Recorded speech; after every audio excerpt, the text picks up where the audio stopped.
Are you struggling with hormonal imbalances? Guess what? Today's guest, Dr. Alex, is an unconventional hormone coach. She's going to help us to figure out what to do with those hot flashes. Welcome, Dr. Alex. Thanks so much for having me. So please tell us, how did you come about to start helping women, coaching women through this difficult time that it lasts forever? It can certainly seem that way for sure. It's an interesting journey because I obviously am younger and have not hit that stage of life. However, when I started doing a lot of the work that I do, which has been geared at bringing balance back into life and into your body, it was a lot of women in that stage of life who I ended up working with, because I think there's something about we slow down enough or our life's changed enough where you're finally aware of your body and it's starting to talk to you in a way. So, and personally, I went on my own journey of hitting massive burnout, which also led to a lot of hormone issues myself. I ended up becoming estrogen dominant, which essentially equated to one day my pants just didn't fit, even though they fit a week before. And so I went through that journey of trying to lose weight and not being able to lose weight and having all kinds of, mood instabilities and not recognizing myself. So you're saying that stress added to this problem, and it caused you to experience the symptoms of premenopause earlier in life? Not necessarily premenopause, but there's stages where our hormones get wonky. Postpartum is a big one, and then perimenopause is the next. And inside of that, stress has a huge impact on all of our hormones, sex hormones, thyroid, all that. It can disrupt the pathways and production of our hormones. So that definitely contributed to my experience and does for a lot of women. And were you able to control this? Were you able to control this naturally as you are teaching? Yeah. Yes. Yeah. I had never, my background is in chiropractic, and I was very much against taking any medication or, going through the routes. And along with that, when we talk about hormones, Western medicine is not really set up to handle it well. Yeah, they don't. Yeah, they don't want to hear that. Yeah. Yes. No, they usually, and if they do prescribe something, they don't test. They don't actually know what your imbalances are, and so then they just make things worse. Make things typically worse. What happens. Yes, so, yes. Yeah. So I love that because we all are looking for natural ways of healing, natural ways of looking younger. So this falls into that bucket. Thank you for being here. And please let us know. So you started your journey and you've learned what you need to do. And is this the reason behind why you do what you do? It's a big part of it. Yeah. It was more, I got drawn to working with women. So in my chiropractic life, which I did that for about a decade, but I was a pediatric and perinatal chiropractor. So I saw a lot of babies and I saw a lot of moms and grandmas who were exhausted and, not loving their life and not their best selves. And they had no capacity to figure out what to do about it. And so that was more my heart for those women was what drew me into the work I do now. And it kind of melded into being more about the menopause and perimenopause stage because so many women are struggling with that today. It's a struggle that no one can help us with. It's almost like we're on our own with that. A little bit. It's, I've worked with a lot of women, interviewed a lot of other, menopause experts on my own podcast that I host. And I've learned it's like, there's this part of like a journey that happens, and it's almost like we're moving into this age of wisdom. And I've seen clients who've just embraced all the things, the night sweats and the, feeling like you're going crazy, all that stuff, and come into it really empowered, like come out the other side really empowered, and others who have just struggled the whole time. And, there's a lot to be said also for our westernized world, our food quality, a lot of our, the lifestyle pieces of lifestyle medicine and all that does actually make a significant impact on what your experience will be like going through the changes in menopause. So I definitely see when I'm working with my clients on a facial table, and I'm seeing that their stress over either premenopausal or when they're in menopause and they're not sleeping right, they're just exhausted. I can see this on the face and under the eyes for sure. So Yeah. unfortunately, it affects us so much that I wish we could find some key to this solving of this problem. And is Dr. Alex our key to the problem solving? Let's see. Okay. Let's see. Yes. It's if it's a fit for you. So here's the thing about hormones that we talk about in hormone circles, but I don't think anyone really truly grasps what it means. And that is that hormones are a direct reflection of their environment. And so we tend to go to the things like, chemicals and phytoestrogens and all of that stuff out in the world, right? But what that really means is what's impacting our hormones is our internal environment too. And that's not just physical, it's also emotional. So I am unconventional in the sense that a lot of the work that I do, we bring together both the physical sides of, can you help mitigate some of the symptoms through diet and through, supplements and some changes like that? Absolutely. But to really hit a point where you're thriving and not just surviving this stage of life, there's a lot of layers we peel back in terms of the emotional side of our well-being and how we're healing. I can attest to that because after a good facial or an energy work, I do see changes on the face, dramatic changes on the skin. And I can only think it is because the client had let go of the stresses. And once the Yes. stress goes down, I guess the hormones regulate. Is that possible? It is. Yeah. I mean, there's a lot of in any given moment our stress fluctuates, our cortisol levels can fluctuate, all that can happen. What's important and what we're missing and things like facial or, a acupuncture treatment or any of these things can impact in the moment, change some of that. The big piece that I'm working on is how do we maintain that long term? How do we, yes, we build in our tools and our self-care and all that, but on some level we have to learn how to develop internal safety again. And because most of us have lost some connection to that. We're always in fight or flight. We don't necessarily have a tiger chasing us that's going to eat us, but our day-to-day lives are just full of that kind of response from our body because it doesn't know how to differentiate between the tiger's going to chase us and eat us and we're stuck in traffic. Right. So what are you saying? Once we learn how to relax, it can definitely make a big impact, and it's a lot easier said than done for sure.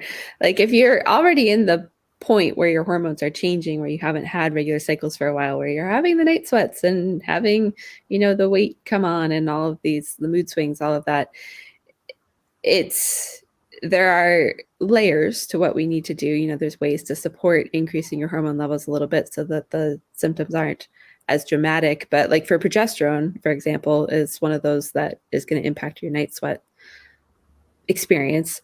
Cuddling is one of the ways that you increase that. And I don't mean sexual cuddling, just cuddling with a pet or a spouse or a kid can actually raise those levels. so the chemistry of love. It increases your oxytocin, but it also will have an effect on progesterone levels as well. Interesting. And outside of that, what would anyone do naturally to increase the progesterone? Because I know this would affect the fluctuations, right? Yeah. Low progesterone is typically a culprit of a lot of things that women experience in menopause and perimenopause too. And it's important to realize, so when you're under high stress, I'm just going to stress this. We're going to stress the stress, right?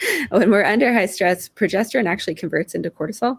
So there's a steal that happens and that pathway will get shut down. So you could already be going into the perimenopause period with lower levels than what are ideal.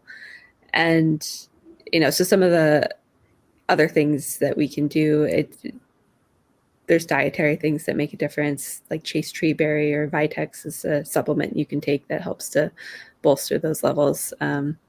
eating enough fiber is one of the big things. Saffron is actually something that helps increase it. So I can throw I've heard of random that. things. I heard about the saffron. I just don't know Yeah. how you would eat it because it's like a little tiny strings of herb or something. Yeah, yeah. I What? think you can. I haven't looked to see. I'm sure there's an herbal supplement or something Mhm. out there, but Yeah, on that topic, there is lots of progesterone creams. mhm. Are they safe to use? They're natural. There are EMs and other products in it. Are they safe to use every day, or what's the? Oh, can you OD on progesterone?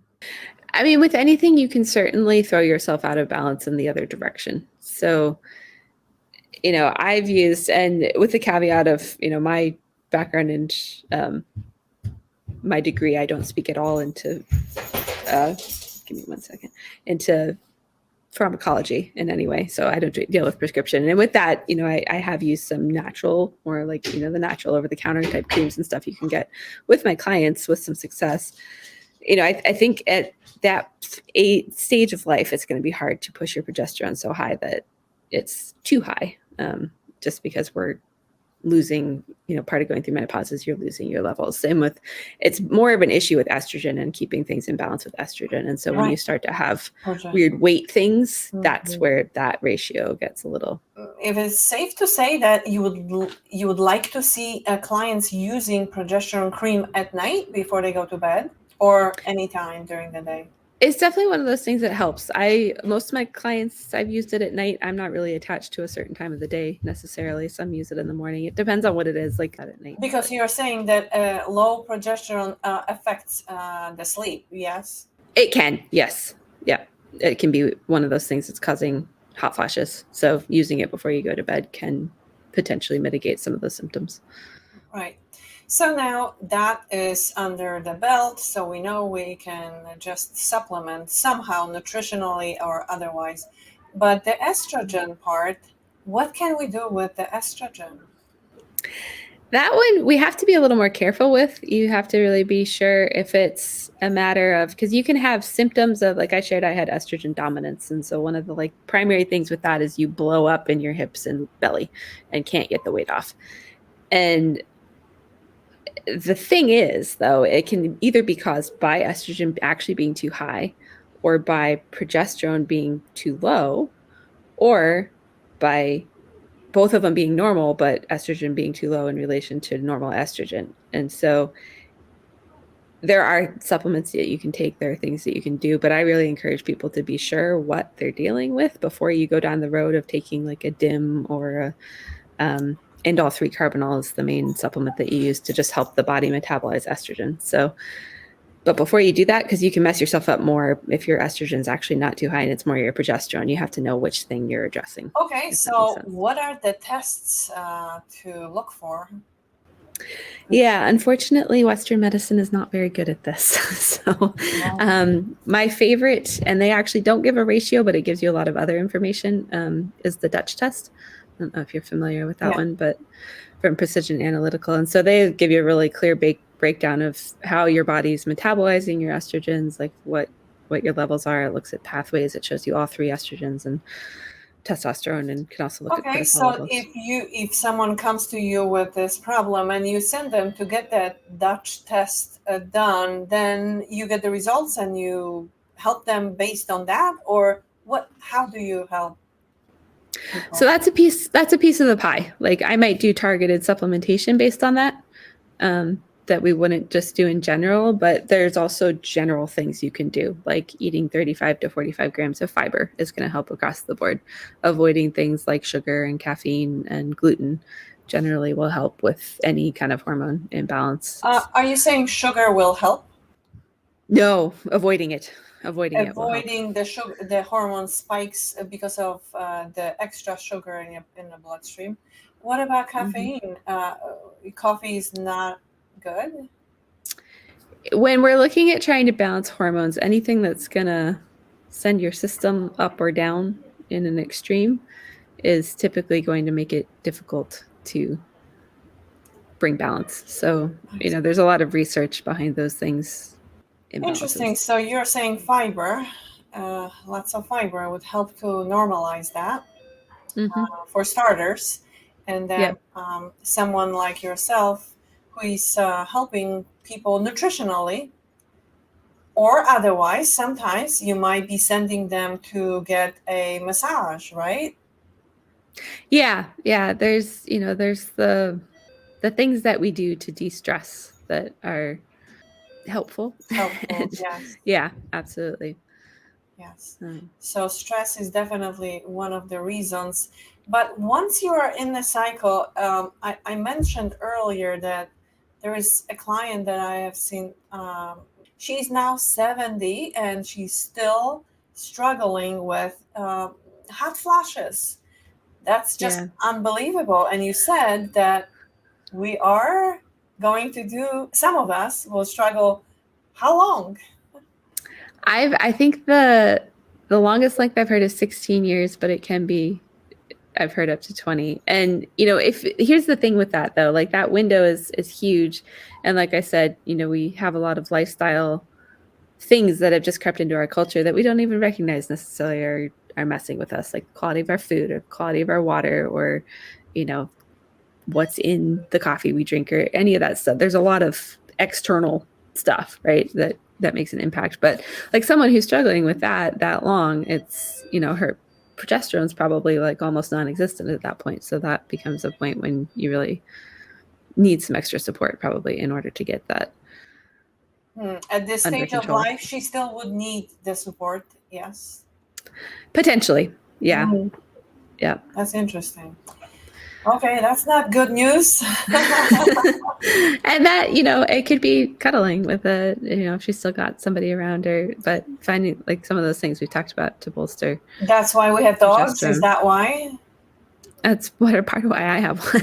He's my That's right. pandemic puppy. Okay, so otherwise, if you are eating healthy, if you're eating clean, you should be able to maintain some sort of balance. Yes. So here's the thing on that. Yes, theoretically, I tend to work with women who are doing all the right things and still having problems. And the part that's still having the problems is that other layer of our emotional healing that we need to go through I in see. order to bring things back into balance and to just thrive. Emotional healing, meaning, and most of the time, it would be the stress. Yes. It's the stress. It's also getting to the root of what's at the source of the stress. So it can be, I've had clients that haven't ever grieved something, and so that is something that comes out. I do a lot of work on, getting the gut working, and part of that involves parasites and some pretty intense detoxing. And I've had women come through that and be like, "Hey, I have trauma that happened to me 40 years ago, and I've never talked to anybody about, and I'm ready now." There's layers that as you get your body clean and functioning well, you're unable to tolerate the things you've been burying and hiding. Right. So you're saying the natural hormonal treatments involve everything. It's not just Mm-hmm. one part, the hormones itself. Yeah. Yeah. And that's where if you've tried some of these things more in the natural world and they haven't worked, so to speak, we're missing a piece of the pie. Okay, so yes, so you're coaching you over the phone or in a clinic. How do you do that? I'm 100% virtual these days. So I physically live in Alaska, which is pretty far from the rest of the world. Wow. So yeah. Yeah. So I work with women all over North America. So there is a website scrolling on the bottom, emergentwomencoaching.com. That Mm-hmm. is the site that anybody who needs help, anybody who is struggling or tried other methods. By the way, while we are on it, oh, do you believe in hormonal replacement therapy? Here's the thing with hormones and Western medical interventions. um, they, first of all, everyone should realize women weren't actually, there wasn't a law requiring women to be part of medical research until 1991. So it's fairly new for women to be understood and researched and like have treatment options available. And so because of that, typically hormone replacement therapy or birth control, if you're still in that, cycling and they put you on that, it's prescribed without really looking at the hormones. And so they don't know what your estrogen's doing in relationship to progesterone or any of that. They just kind of throw you on some stuff. And that's where it can get worse. However, I will say, some women do really benefit, especially if you are so depleted and your symptoms are so bad for a time. If it can help you live your life and function and be, feel like a human being again, there's a time and a place for it. And so sometimes, I have clients that are utilizing that, or like thyroid is a big thing we haven't talked about, but, are still on thyroid medication while we put the other pieces in place to allow them to finally heal and not necessarily need the support. So any good diet to rebalance the hormones and lose the weight easily? Easily. If your hormones are out of balance, it's going to be difficult until you really identify what exactly is off. And this is the thing that I help my clients with the most. I would avoid things that cause extra stress on the body. So like going hardcore keto or even intermittent fasting can be a form of stress on the body. A lot of times it's more about unstressing. And so it's not about the hard workouts, and it's about being gentle with yourself. And that, can look like a lot of, we talked about fiber. So a lot of nutrient-dense, nutrient-rich foods really can help heal and lose some weight. Yes. Yeah. So is the bioidentical hormones, is that what we're talking about when we're talking about the hormone replacement therapy that sometimes is needed? Those would be the better choice if you can find someone who will do that for you. Because they're more in line with what your body actually needs versus the synthetic stuff. So. Versus synthetic, of course. Yeah, it's like a lot of things. I go pretty deep, and I just published, at the time we're recording this, a book like a few days ago called. So I tend to talk a lot about selfless syndrome, and so this is kind of this innate programming that we have as women to always take care of everyone and everything else. And what it is it's a modern day stress response. And so the book kind of goes through a lot of the how do you really navigate that world and heal the body and hormones and move out of hormonal chaos into hormonal balance. Because a lot of go ahead. Selfless syndrome. Yeah. So that's where you have it here. Okay, perfect. And we're going to be looking for your book and the selfless syndrome, Dr. Alex. So thank you. And we are going to look younger and feel younger after seeing you. Again, thanks for listening, and we'll see you in the next episode.